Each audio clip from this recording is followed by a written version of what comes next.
Always thought Evelyn and I had one of those solid, people envy us marriages. Turns out, I was living in a Hallmark card that someone scribbled a horror story on the back of. 8 years together, 5 of them married, and apparently, I was still auditioning for the role of clueless extra in her life story. We met through work, industry conferences, the usual networking spiel. She was in HR at some other company, sharp as a tack, with enough confidence to make you feel like a potato every time she smiled. I'm an accountant, exciting as wet toast, but reliable, steady, and according to the brochure I should have been reading, boringly perfect. Looking back, the signs were there, waving like drunk neon lights at 2 a.m. She started staying late more. Phone always face down at dinner. That glazed, I'm plotting something, look whenever we talked about the future. I figured the promotion she got, senior HR manager, was just work stress. Supportive husband mode activated. The first real red flag? A company happy hour she literally dragged me to. Usually, she's this perfect hostess, introducing me to her coworkers like, yes, this is my husband. He's adorable and knows Excel. But that night, she acted like I was a human foghorn interrupting her important conversations. One coworker actually asked, so, what do you do? And she swooped in with the grace of a caffeinated hawk. Oh, Parker's in accounting. Numbers, spreadsheets, very exciting. Then promptly disappeared into a corner like I had just announced I was plotting a hostile takeover of the snack table. I said, are you ignoring me on purpose? She waved a hand like I was a fly. Stress. Work stuff. Don't worry about it. Then came the business trips. Oh, the glamorous life of HR networking. Suddenly, she was jet-setting every other week. Seattle, Portland, San Francisco, all those cities I could only afford in a Monopoly game. She'd return with these long-winded stories about presentations and networking events, delivered like a TED Talk with extra enthusiasm, punctuated by a practiced, and then we discussed synergies. The clothes. Oh, the clothes. Evelyn suddenly developed a taste for outfits that looked like they were sewn from actual dollar bills. Designer dresses, jewelry that could fund a small nation, shoes that apparently had their own mortgage. I raised an eyebrow and asked, did we win the lottery and I didn't get the memo? She said, dead serious. I need to look professional for my new role. Professional? Sure. I mean, if your internal meetings involve power walking down a red carpet, maybe. But video calls with the accounting department? Overkill. Then came the Tuesday evening that cemented my slow-motion horror movie of a marriage. I got home around 6 o'clock, kicking off my finally home, relax routine, and there she was in the bedroom, dressed to kill. Black dress, full makeup, the works. She looked like she was about to be featured on the cover of Corporate Vogue. I asked, trying to keep it casual, big meeting tonight? Work dinner, she said, avoiding my gaze like I'd asked if Pluto was still a planet. A client dinner, on a Tuesday? I said, squinting. That's unusual. Her look could have killed small mammals. It's when they were available, Parker. Not everything revolves around your schedule. Ouch. That stung worse than the time I discovered decaf exists. I'd been supportive, canceled date nights, endured lonely weekends while she was off climbing the corporate ladder, and now, cold contempt, like I was a particularly dull-potted plant. She grabbed her purse, nodded toward the door. Don't wait up. Might run late. I tried to tell myself I was overreacting. Evelyn was ambitious, climbing that corporate ladder like a caffeinated squirrel. Maybe I was just feeling under-caffeinated in comparison. She returned at 2 a.m., claiming the dinner had extended into some impromptu bar visit. Her story felt thinner than the spaghetti I made for dinner that night, but I nodded and went along. Maybe I should have asked more questions. But the pattern kept repeating. Late dinners, weekend work events, mystery phone calls in other rooms. Every day I looked around and realized something alarming, something uncomfortable. I was starting to feel like a stranger in my own house. Whenever I tried to bring it up, Evelyn had this magical way of flipping the script like a seasoned magician. You're being paranoid, she'd say. Can't you just be happy that my career is taking off? Happy? Sure. Because nothing screams marital bliss like a wife who can make a $200 dinner appear out of thin air and then stare at you like you're a suspicious raccoon. The breaking point came one Saturday morning in March. I was doing laundry, enjoying the delicate aroma of fabric softener and existential dread when I found it. A receipt tucked in the pocket of her jacket. Dinner for 2 at some swanky steakhouse downtown. The same night, she swore she was attending that work dinner. The bill was over $200, which, honestly, could have funded my whole week of lunches. But the kicker? The timestamp. 9:30 p.m. She'd told me the dinner started at 7. That evening, I tried to play it cool. I found her in the living room, scrolling through her phone with that secretive little smile she'd been practicing for months. Hey Jess, can we talk? She looked up, annoyed, like I'd just interrupted her in the middle of a very important game of ignore your husband. What's up? I held up the receipt. I found this in your jacket. The dinner from last Tuesday. Her face went pale for a millisecond, like the ghost of honesty had just walked in, before she plastered on that practiced, corporate-ready smile. Oh, that. Yeah, we ended up going somewhere nicer than planned. The client insisted. I arched an eyebrow. The receipt shows dinner at 9:30. I thought you said the meeting started at 7 o'clock. Her expression hardened. Crossed arms. Defensiveness cranked to 11. What is this? An interrogation? Are you checking my receipts now? I said, carefully, I'm just trying to understand. Understand? What? She shot back, standing up like a human barricade. That I have a demanding job. That sometimes meetings run long. God. Parker, you're acting like some jealous husband from a bad movie. Jealous husband. She said it like it was a disease. Like I was pathetic for noticing that my wife had suddenly become a gourmet dinner connoisseur with a mysterious social calendar. All I wanted was to understand where she was spending her evenings. I'm not trying to be jealous, I said, trying for calm, adult voice, which, in hindsight, probably sounded like a monotone robot with trust issues. I'm trying to figure out why you're lying to me. That was like lighting a match in a fireworks factory. Lying? Are you serious right now? She shot back, voice rising. I work my ass off to contribute to this household while you sit here playing detective with my receipts. Maybe if you put half as much energy into improving yourself as you do into questioning me, we wouldn't have this problem. Improving myself.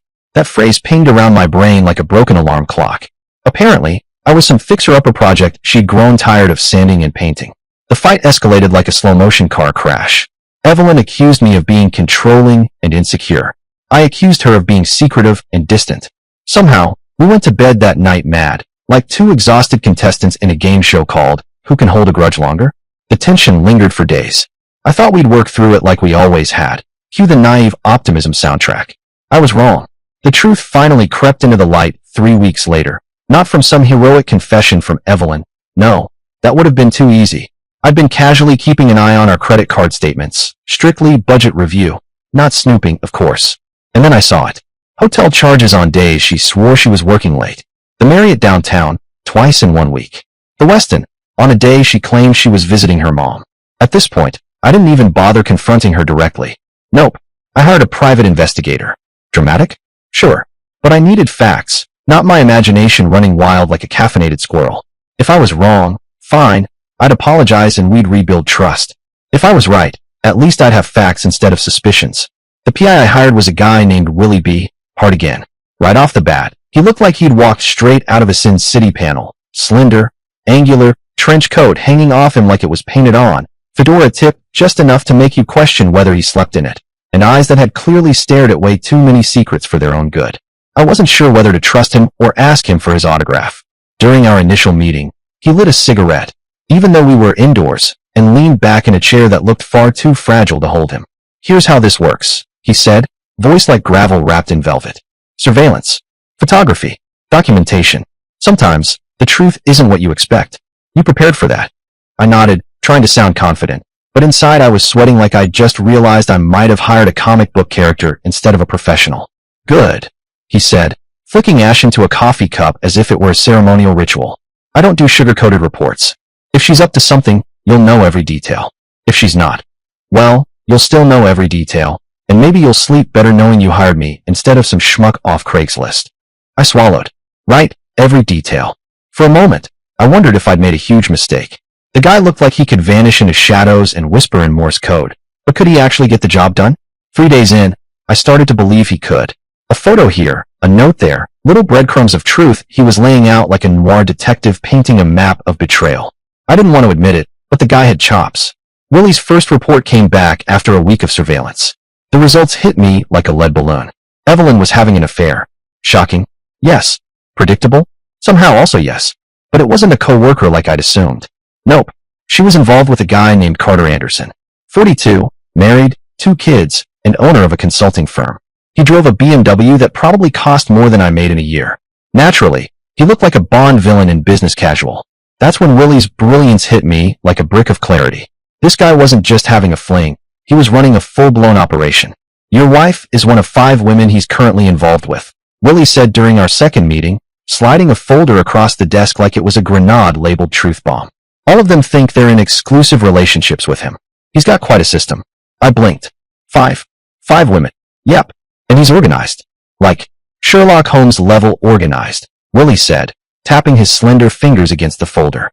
His fedora shadowed his eyes like he was about to reveal the secrets of the universe. You want proof? I opened the folder and felt my stomach drop. Surveillance photos. Carter with different women at different locations. Evelyn at the steakhouse where I'd found that suspicious receipt. A blonde at a wine bar. A brunette at some hotel restaurant. Another at a spa resort that looked like it cost a small fortune. How do you know they all think it's exclusive? I asked, my voice cracking between incredulity and the beginnings of a nervous laugh. Willie pulled out his laptop with the flair of a stage magician. Social media, Parker. Look at their posts. All of them dropping hints about being in love, posting cryptic messages about finally finding the one. Classic signs of women who think they're in serious relationships. I scrolled through the screenshots Willie had compiled. Heartbreaking. One woman wrote about finally finding a man who appreciated her intelligence and ambition. Another posted photos of expensive gifts, captioned with feeling cherished. These weren't casual flings. These women were being emotionally manipulated, just like my wife. I leaned back in my chair and muttered, and I thought spreadsheets were complicated. Willie smirked. Welcome to adulting, Parker. Only difference? There's a lot more deception and way fancier shoes. There's more, Willie said, leaning forward, eyes narrowing like a hawk spotting prey. I managed to confirm Mr. Anderson is very much still married. His wife has no idea about any of this. She posts regularly about their family life, kids' activities, anniversary dinners. As far as she knows, he's just a hardworking businessman who travels a lot. I stared at the photos, feeling like my brain had been replaced with spaghetti. My wife wasn't just having an affair. She was getting conned by a professional player with 4 other women on the hook, plus a wife and kids he was actively betraying. The scope of his deception was staggering. What's his pattern? I asked, trying to sound calm while my stomach performed gymnastics. From what I can tell, Willie said, hands steepled, leaning back in that ridiculously fragile-looking chair. He targets successful women in their late 20s to late 30s. Professional women with good jobs, but maybe some insecurity about their personal lives. He presents himself as this successful, divorced businessman, ready to settle down with the right woman. Tells them all the same sob story about his ex-wife taking him to the cleaners, how he's cautious about relationships now, but willing to open up for them. I blinked slowly. That profile fit Evelyn perfectly. She'd always been ambitious, but maybe a little insecure about our middle-class existence. She'd complained over the years about friends married to doctors and lawyers, how they traveled more, lived in fancier neighborhoods. I thought she was just venting. Apparently, she'd been auditioning for the role of sucker in Carter Anderson's long-running drama. Here's what I think happened with your wife, Willie continued, flicking open another folder with the precision of a surgeon.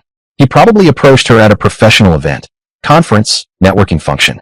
Started with innocent conversation, gradually escalated to more personal topics, made her feel special, like he saw something in her that others missed.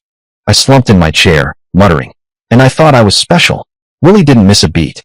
Classic manipulation tactics. As Willie laid out Carter's probable approach, I could see it all like some twisted rom-com directed by a Bond villain. Evelyn coming home from some work event, casually mentioning an interesting conversation with a businessman. Then more mentions of this person. Always casual, always professional, until suddenly she's working late every other night and shopping like she just inherited a small country. So what are my options? I asked, trying not to sound like a man who just realized his entire life had been a sitcom of betrayal. Willie leaned back in that ridiculous trench coat, fingers steepled like he was auditioning for a cameo in Sherlock Holmes. Noir edition. Legally, Parker, you've got everything you need for a divorce. The evidence is ironclad. But if you want my personal opinion, he tapped the folder on the desk. This guy's a serial manipulator. He's going to keep hurting people until someone stops him. What do you mean? You could just divorce your wife and move on, he said, eyes narrowing like he could see through walls. Or you could make sure all his victims know what's really going on, including his wife. I sat back, intrigued and horrified at the same time. Vigilante justice with spreadsheets and receipts? Tempting, but I needed time to think. Thanks, Willie, I said, standing. I'll be in touch. That evening, I planted myself on the living room couch like a man waiting for the universe to drop an envelope marked truth. Willie's folder sat on the coffee table, gleaming ominously under the lamp. When Evelyn finally came in at midnight, heels in hand, glowing like she'd just won Employee of the Month in seduction, I was still there.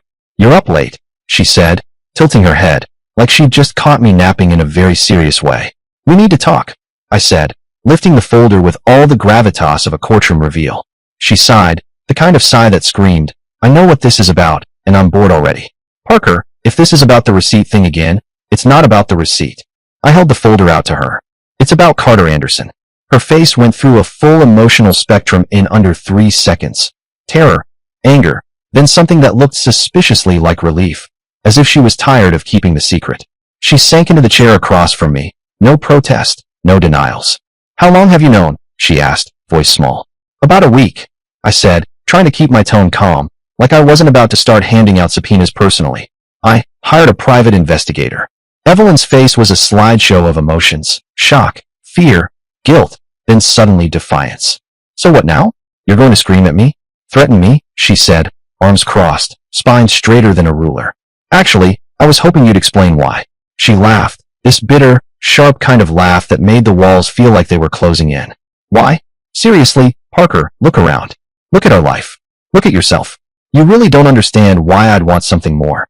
The words hit me like a wet fish across the face. "Something more than what?" "Than this," she said, gesturing around our living room like I should get the memo by osmosis. "Than this boring middle-class existence. Than a husband who's content to come home every day to the same routine, the same conversations, the same life we've been living for 8 years." My chest tightened like I'd just tried to inhale through a straw. "I thought you were happy with our life." "Happy?" Evelyn was pacing now, the kind of pacing that made it clear she was auditioning for a one-woman Broadway show called I'm Unfulfilled. "Parker, Carter takes me to restaurants that cost more than we spend on groceries in a month. He books weekend trips to Napa, to the coast. He talks about business deals, investments, actually making something of himself instead of just collecting a paycheck. You're comparing me to someone who makes 10 times what I make," I said, voice rising like a souffle about to collapse. "It's not about the money," she interrupted, waving her hand like she was dismissing a fly. "Well, not entirely. It's about ambition. It's about wanting more than just this." And then she gestured around our house, and at me like I was an exhibit in a museum of mediocrity.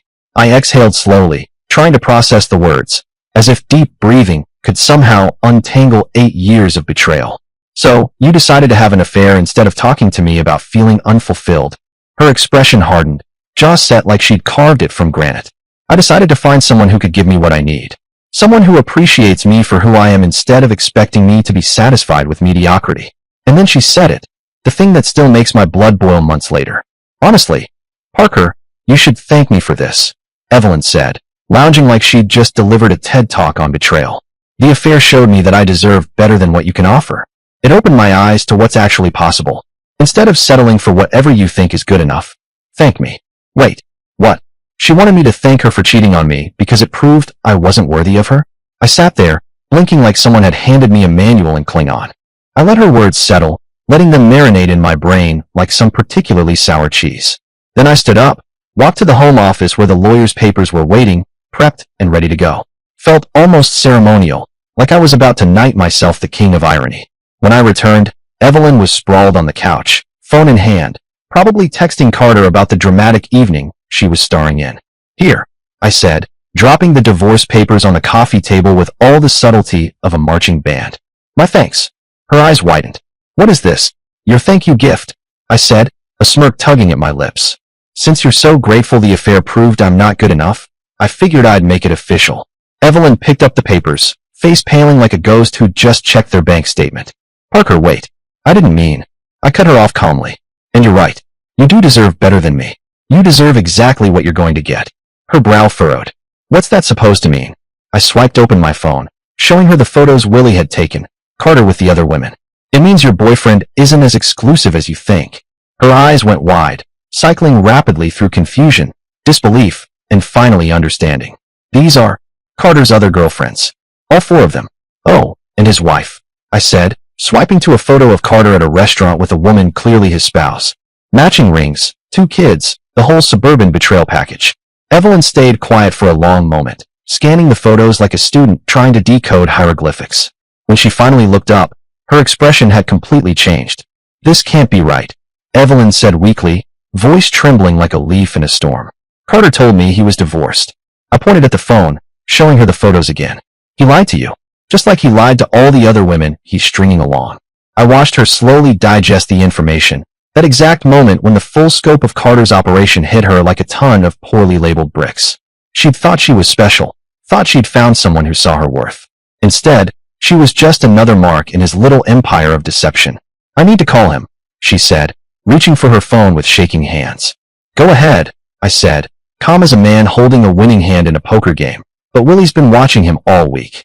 Right now, he's probably with the blonde from the wine bar photos. It's her regular night. Her hands froze, hovering over the device. For the first time since I'd known her, she looked completely lost.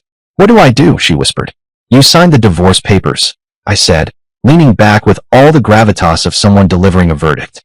And then you decide whether you want to stay involved with a married con artist or not. But either way, you're not doing it as my wife. The next few days were a blur of awkward conversations, moving boxes, and my silent glee at watching her process karma in action. She signed the papers without argument. I think Carter's deception had her too rattled to bother contesting anything else. She moved out to stay with a friend while we worked out the logistics of 8 years' worth of life together. But I wasn't done. Oh no. I called Willie. I need your help, I said. We're going bigger. I want to contact the other women Carter's involved with.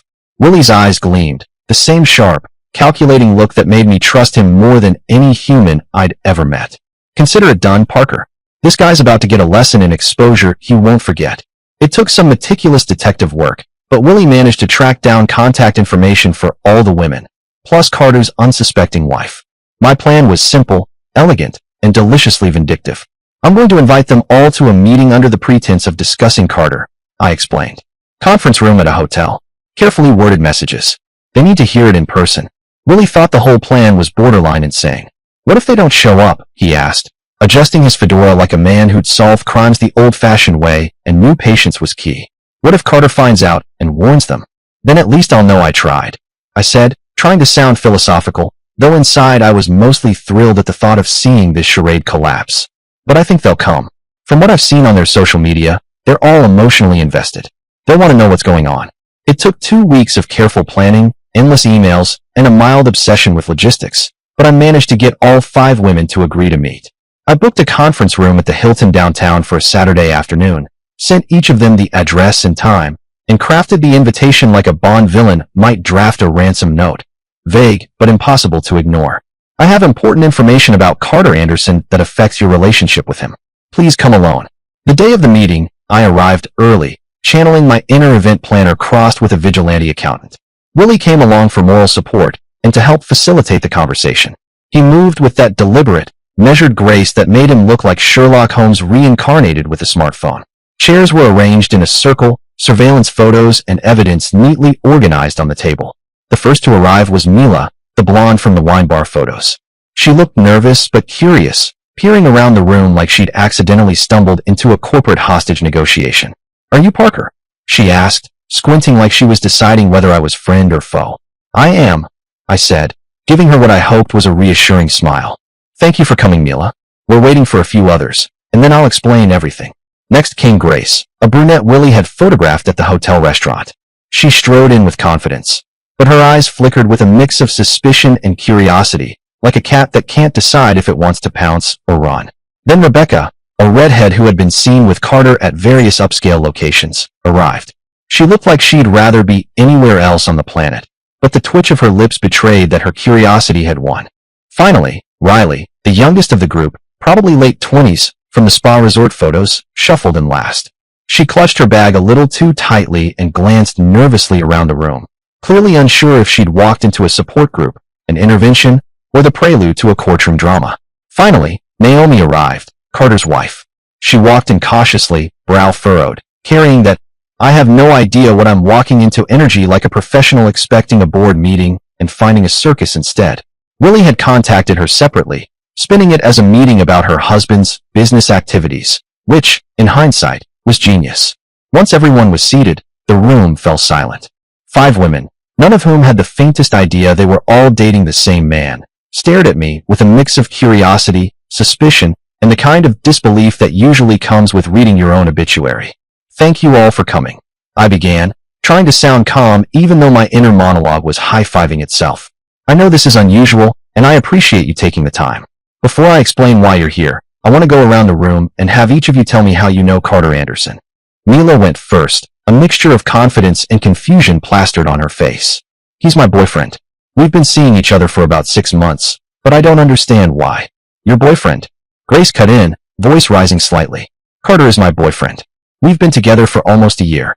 The room's tension went from 0 to nuclear alarm in under 2 seconds. Rebecca, the redhead, blinked back and forth between Mila and Grace, clearly trying to reconcile her reality. I think there's been some kind of mistake, she said cautiously. Carter and I have been in a relationship for 8 months. Riley, the youngest, looked like someone had just handed her a calculus problem in Klingon. This isn't possible. Carter and we're practically engaged. He said he was looking at rings. All 4 women turned their collective gaze to Naomi. Her mouth was hanging open, eyes wide, like a goldfish suddenly thrust into existential horror. I'm sorry, she said slowly, voice trembling. I think there's been a massive misunderstanding. Carter Anderson is my husband. We've been married for 12 years. Silence. Absolute silence. The kind that presses down on your chest and makes you question if you're in a conference room or a ghost town. I could see the gears turning in each woman's head as the truth slowly started to sink in. This is some kind of joke, right? Mila finally muttered, voice weak, like a cat realizing the laser pointer is real and relentless. Someone's playing a prank. I opened Willie's folder with all the gravitas of a magician revealing the rabbit in the hat. I'm afraid not, I said. These photos were taken over the past month by a private investigator. They show Carter with each of you at different times and locations. As the women flipped through the photos, the reality hit like a runaway freight train. There was Carter at dinner with Mila, all smiles and steak knives. There he was holding hands with Grace outside a theater like a Hallmark card come to life. Carter planting a kiss on Rebecca in the parking lot of some ridiculously expensive restaurant. And, of course, Carter giving Riley what looked suspiciously like jewelry at a cafe that practically screamed romantic manipulation 101. Then there were the family photos. Carter, Naomi, and their 2 kids at birthday parties, soccer games, and what I assume was a very confused Easter egg hunt. Domestic bliss, marriage, kids, the whole suburban fantasy package. Naomi, still trying to process that she'd married a full-time con artist, was the first to speak. I don't understand these dates, she said, pointing to a photo of Carter with Grace. Some of these are nights when Carter said he was traveling for work. This one, it's from our wedding anniversary weekend. He told me he had to fly to Seattle for an emergency client meeting, Grace said, her voice quivering like a leaf in a hurricane. He told me he was divorced. He told me the same thing, Rebecca added, equally shaken. Said his ex-wife had taken everything and he was starting over. Said he was cautious about relationships because the divorce had been so painful. Riley was crying now, quietly sobbing into her hands. He said he'd been single for 2 years, that he hadn't found anyone worth committing to until he met me. Mila just stared at the photos like a statue carved out of disbelief and resignation, not a single word escaping her lips. I let them sit in that silence for a few minutes, letting the gravity of the situation sink in. There's more, I said finally, pulling out Willie's folder for emphasis, because dramatic pauses are crucial in any proper unveiling. Willie's investigation shows that Carter has been running this same pattern for at least 3 years. You 5 aren't his first victims. There have been others. I leaned back in my chair, feeling like the world's worst marriage counselor hosting a support group for the emotionally defrauded. The women sat in a semicircle, each clutching a stack of glossy 8x10s like we were at the world's saddest art show. Willie, of course, stood off to the side like he'd been carved out of noir. Lean, pale, eyes sharp enough to slice steak. He didn't need to talk much. His silence did the heavy lifting. I cleared my throat and explained Carter's little scam. His method is scientific, I said, trying not to choke on the word. He targets successful but maybe insecure women at professional events. Smooth talk, sharp suit, divorced businessman act, says he's ready to settle down. Grace raised an eyebrow. Divorced businessman? Yeah, I nodded. Only problem is, he forgot to actually get divorced. Minor detail. Willie let out something between a cough and a laugh. Classic misdirection, he muttered, like Holmes grumbling about a sloppy Moriarty. I went on, laying out Carter's scheduling gymnastics. Different nights of the week for different women. Mondays for Mila, Tuesdays for Naomi, weekends reserved for whoever was lucky enough not to ask too many questions. Business trips? Romantic weekends disguised as client dinners. Honestly, if he put this much energy into actual work, he could have built an empire. Naomi was flipping through the photos, her face tightening with every page. The receipts, she said suddenly, voice low but sharp. I blinked. Receipts. She looked up. I do our taxes every year. I always wondered about some of the expenses. Expensive restaurants, hotel charges that didn't match his itinerary. I nodded slowly. Those weren't client dinners, I said, letting the words hang heavy in the room. Those were dates with your husband's girlfriends. The silence that followed was so thick you could have bottled it and sold it as artisanal despair. Grace finally broke it. So what now? Do we confront him? Do we call the police? Willie stepped forward then, his voice smooth, patient, surgical. What he's doing isn't illegal. Immoral? Sure. Manipulative? Absolutely. But the law won't touch him. What you do with this knowledge, however, he spread his hands. That's up to you. If Sherlock Holmes had worn a thrift store trench coat and smelled faintly of stale coffee, this would have been him. Naomi was still staring at the photos, her eyes glassy. 12 years, she whispered. We have 2 children together. I thought we were happy. I'm sorry, I said softer this time. I know this is devastating, but you deserve to know the truth. The photos made their way to Mila, who had been quiet until now. She finally looked up, her brow furrowed. How did you find out about all this? I took a deep breath. My throat felt like sandpaper. Because my wife Evelyn. I paused, trying to keep the bitterness from twisting my mouth. She's also one of Carter's girlfriends. She's been seeing him for about 4 months. The women looked at me like I'd just been admitted into their secret society. Half sympathy, half relief that someone else was carrying the same scars. Victims Anonymous, Carter edition. Where is she? Riley asked, narrowing her eyes. Your wife. Ex-wife. I corrected, with just enough acid in my tone to pickle a cucumber. We're getting divorced. She's not handling the revelation about Carter very well. That was the understatement of the year. If Shakespeare had written tragedies about clingy text messages and late-night, sobbing voicemails, Evelyn would have been his star. Since learning about Carter's extracurricular activities, she'd been calling and texting him constantly, desperate for answers. Willie, perched in his chair like some noir vulture with a fedora he didn't need and a trench coat that looked 2 sizes too big for his slim, wiry frame, spoke in that dry, matter-of-fact tone of his. According to my surveillance, he said, flicking open a little notebook that looked like it belonged to Sherlock Holmes' more sarcastic cousin. Carter hasn't answered a single call. Hasn't seen her in over a week. He's probably calculating his exit. Men like him usually have escape routes mapped out better than city sewer lines. I wanted to laugh, but Willie wasn't wrong. Carter was the kind of guy who probably had a bug-out bag stashed in every woman's closet, complete with a fresh toothbrush and an alibi. Over the next hour, the women opened up. It was like group therapy, except the villain of the story was the same man, and the admission price was heartbreak. Rebecca went first. Expensive dinners, luxury wine tastings, talk about someday plans, house, kids, the whole fantasy. Promises that dripped like honey and stuck like glue. Naomi's story, though, was the gut punch. Years of Carter being too busy with work. Business trips that somehow always got longer. His attention at home about as reliable as dial-up internet. Every excuse carefully crafted, every absence neatly explained. I feel so stupid, Naomi said, voice trembling. There were so many signs I ignored. Don't, Rebecca cut in firmly. We all miss the signs. Because he's a professional manipulator. This isn't on us. I nodded, though privately I thought Carter should be teaching a masterclass called Gaslighting 101.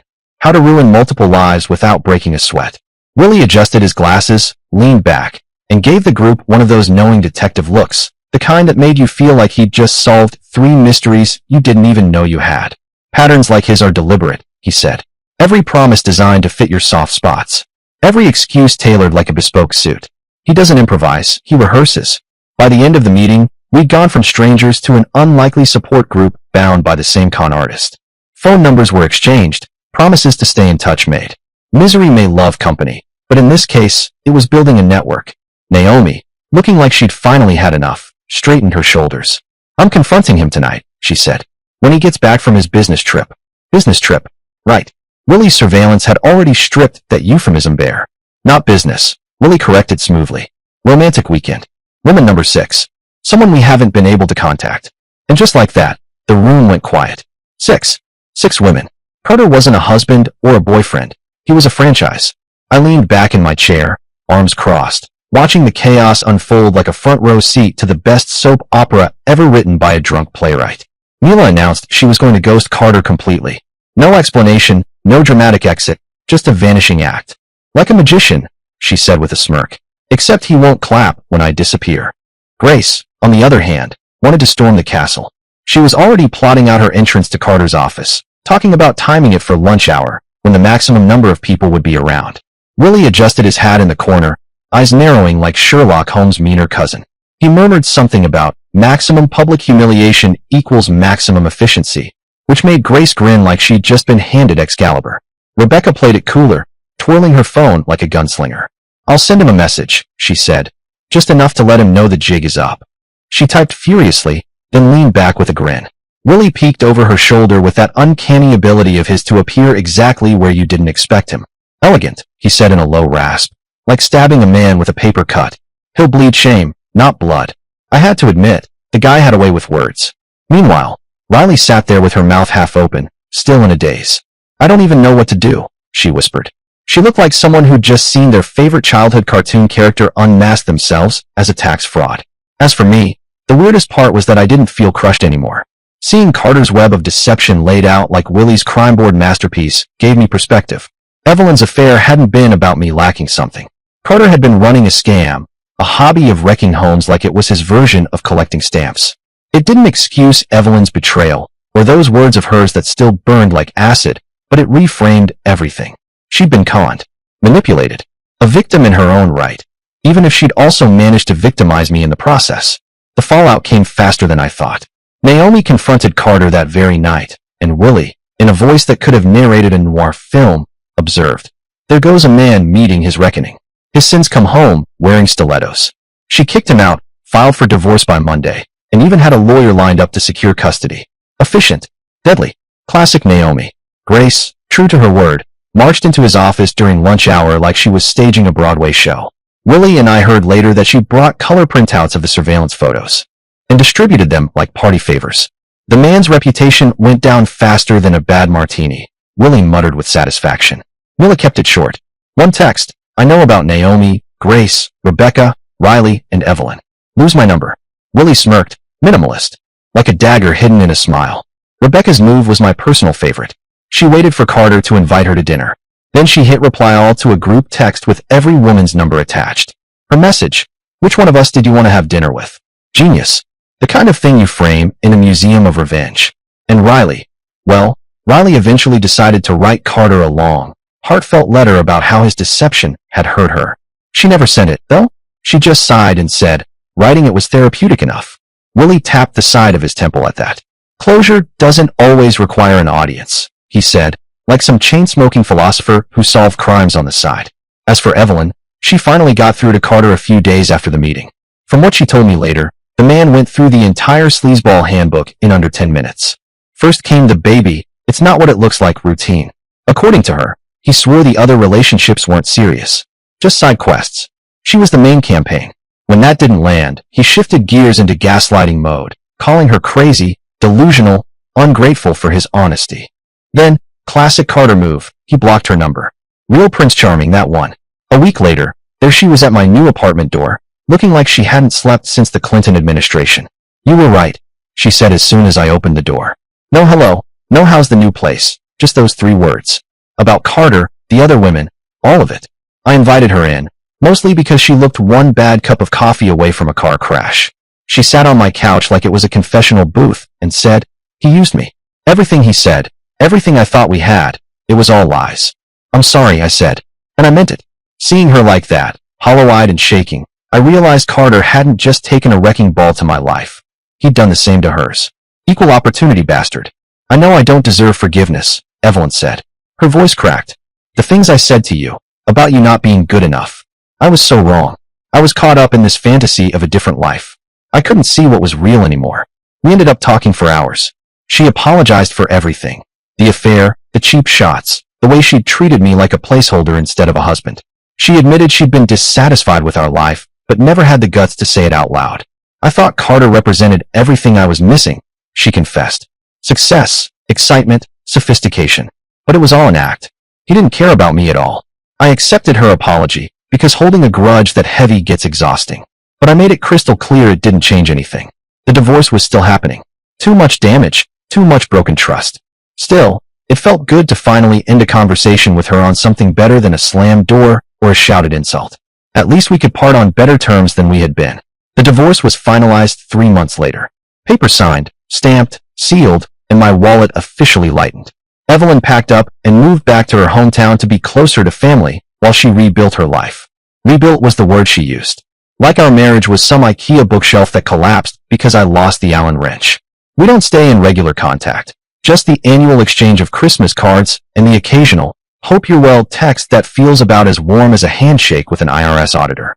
Last I heard, she's single, career-focused, and clocking in serious hours in therapy to untangle the knots Carter and I left behind. Therapy, God's gift to people who dated men with too much hair gel and too little conscience. Naomi, on the other hand, got the full courtroom drama. Carter fought her like he was auditioning for a bad reality show. He demanded joint custody, claiming Naomi was alienating the kids. The judge barely raised an eyebrow before Naomi's lawyer dropped a stack of evidence heavier than Carter's ego. Photos, receipts, late-night credit card charges at hotels that did not feature free continental breakfast. The works. The court wasn't sympathetic. Naomi walked out with primary custody, a generous settlement, and Carter's reputation lying in shreds on the floor. His business took the hit too. Word about his extracurriculars spread faster than gossip at a church bake sale. Clients bailed, contracts evaporated, and Carter packed his bags to start fresh in another state. I joked to Naomi that maybe he'd set up shop in Vegas. She didn't laugh. Hopefully the women there will be more cautious, she said. But let's be honest, Carter's not about to change. She was right. The man's moral compass was permanently jammed on selfish. As for legal consequences, well, Naomi's lawyer found a trail of financial irregularities in Carter's books. Apparently, he'd been writing off his dates as business expenses and inflating travel costs to cover his affairs. I'd love to have seen his accountant's face when that came to light. The IRS certainly wasn't laughing. Carter ended up owing back taxes and penalties that could have funded a small country. Meanwhile, Rebecca took her pain and turned it into a PSA. She wrote an article for a local magazine, laying out all the red flags of a Carter type. It read like a survival manual for dating in the apocalypse. The piece got picked up by several other publications, and suddenly Rebecca was the unofficial spokeswoman for "Don't Date Men Who Say Trust Me" with a smile. It apparently helped a lot of women recognize the manipulation in their own lives. Carter, unwittingly, had become a public service announcement in human form. Then came the coffee shop run-in. Evelyn and I hadn't seen each other since the divorce dust settled. She was in town for work, and there she was, in line ahead of me, looking healthier, happier, and about 3 therapy sessions away from writing her own self-help book. I made some small talk, and she turned with this easy confidence I didn't remember from our marriage. The whole experience taught me to value genuine connection over superficial success, she said, latte in hand, like she was reading from the wisdom portion of a fortune cookie. I nodded, sipping my black coffee that tasted like burnt rubber and regret. Genuine connection. Right. If only we'd figured that out before the lawyers got involved. She's apparently dating someone now, through a hiking group, of all things. I had to bite my tongue not to laugh when she told me. A hiking group. The same woman who once complained that the outdoors are sticky. But apparently, the fresh air has grown on her. Or maybe it's just the guy. An elementary school teacher, no less. He makes about a quarter of what Carter boasted about raking in on a slow month.